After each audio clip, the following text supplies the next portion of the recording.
The story of Clara Eastwood is a part of a series, Women Leaders of Mason County, the Centennial Project, presented by the League of Women Voters of Mason County. My name is Lynn Dedanen.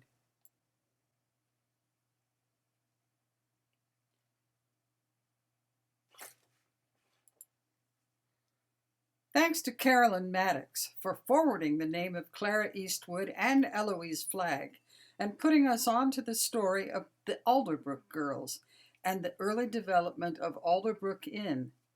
Carolyn encouraged us to recognize these women who were leading an unconventional life together while they were also entrepreneurs, successful in business, and important to the history of Mason County.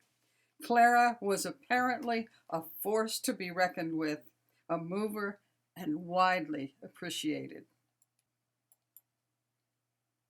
Clara Eastwood was born and grew up in Marmora, Canada, a leading mining area in eastern Ontario.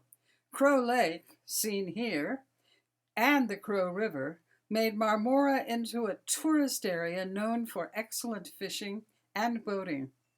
Clara, no doubt, was imbued with a love of the outdoors, resort living, and prowess with a fishing pole as a youngster here.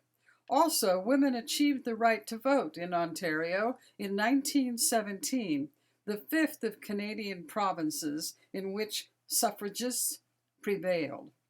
To be clear, Indigenous women, though powerful leaders in Ontario, did not receive the vote at this time. Clara and the women in her town had over the years witnessed and perhaps participated in successful suffragist movements.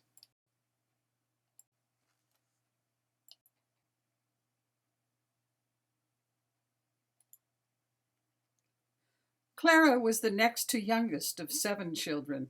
Her father, Edgar, was a local butcher. One sister was the town hat maker, known as Minnie the Milliner. Another sister, Victoria, was a nurse, trained at McGill University, and then served with the Canadian Expeditionary Force in World War I. Canada entered World War I in 1914 when Victoria sailed to Europe and later received a commendation for gallant and distinguished conduct.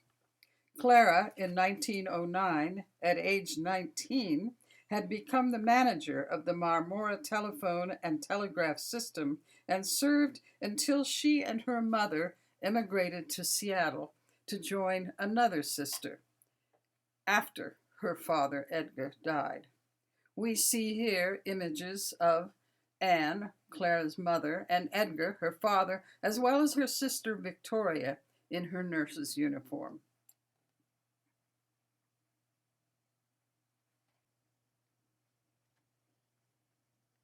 Clara and her mother arrived in Seattle in 1916. It was known as the Year of the Big Snow, and a large tour of suffragists from around the United States arrived in Seattle during that year. Lucy Burns, famous for her political fervor and leadership of the suffragists, strapped herself into an airplane and flew over Seattle, scattering handbills in conjunction with the many events that accompanied the tour. This was a year before the United States had declared war on Germany.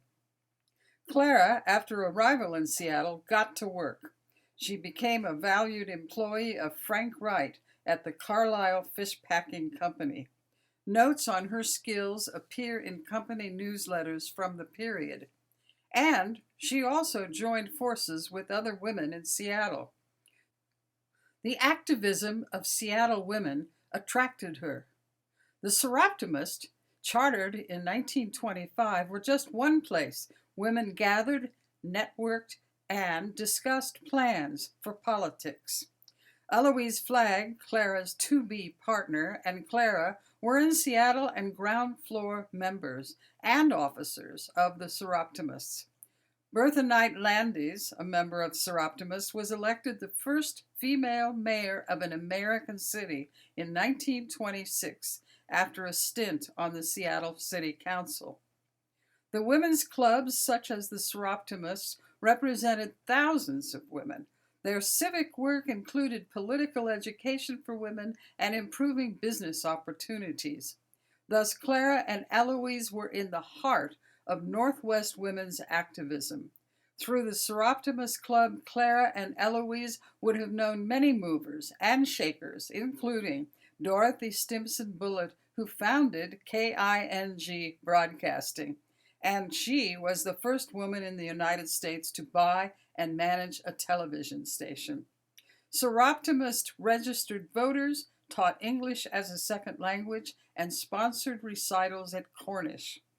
On the slide, we see Clara's 1924 citizenship papers and her signature and a photograph of Eloise from the Seroptimus files.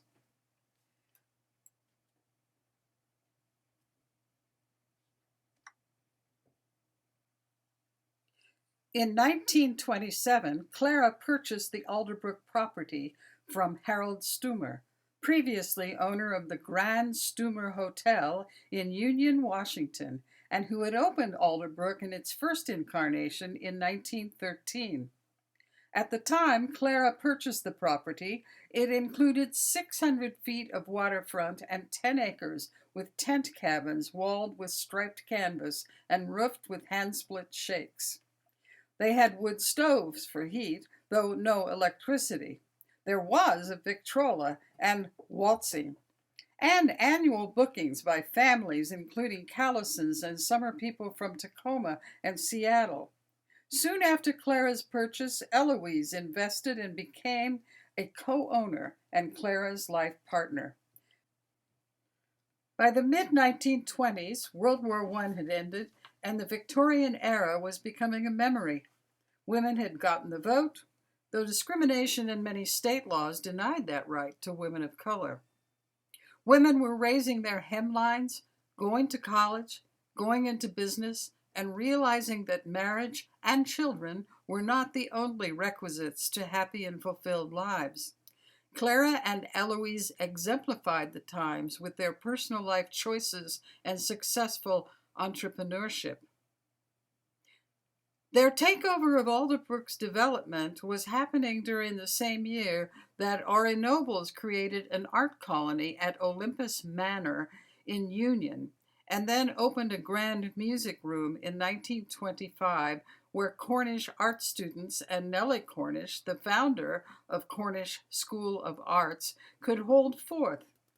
Union residents were thus inoculated with an appreciation for the unconventional and perhaps didn't bat an eye at Clara and Eloise's atypical, for the times, lifestyle. They were known as the Alderbrook Girls and were active in club work and Union Society and the Episcopalian Church. Clara was notorious for her ability as a builder and a fisherwoman, and her no-nonsense approach to property development. Shortly after purchasing Alderbrook, Clara went to work building substantial wooden cabins. She hauled gravel from the beach for foundations and cut and nailed shake roofs on the new structures. You can see the cabins from the water in the photos. The pair were known for their hosting and sponsorship of large gatherings. The photo on the slide shows Clara and Eloise at the Alderbrook registration desk. They eventually built a gift shop, still remembered. You see the image of Flagwood on the slide.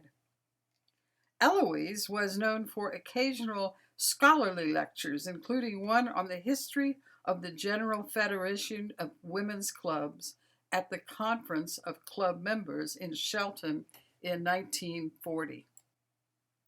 Clara and Eloise made Alderbrook a destination resort, even through a depression and a world war. Their aptitude for business shone. By the time they sold in 1946, they had acquired 350 additional acres of land and built cabins and many other structures. Alderbrook was a well-known and thriving business. The women stayed in the area after the sale, retained the gift shop and home site, and continued to be known fixtures in the community.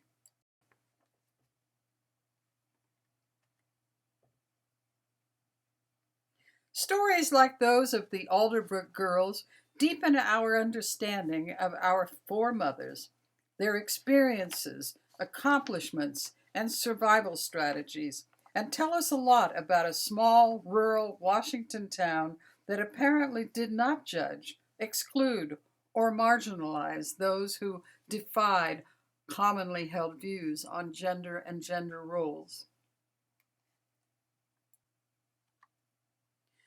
Many thanks to Carolyn Maddox, the Mason County Historical Society, Marmora Historical Society, various archives, including Mason County Journal and University of Washington Special Collections, and to Ethel Dalby's columns, including one in which she described the early Stummer Alderbrook property from firsthand knowledge.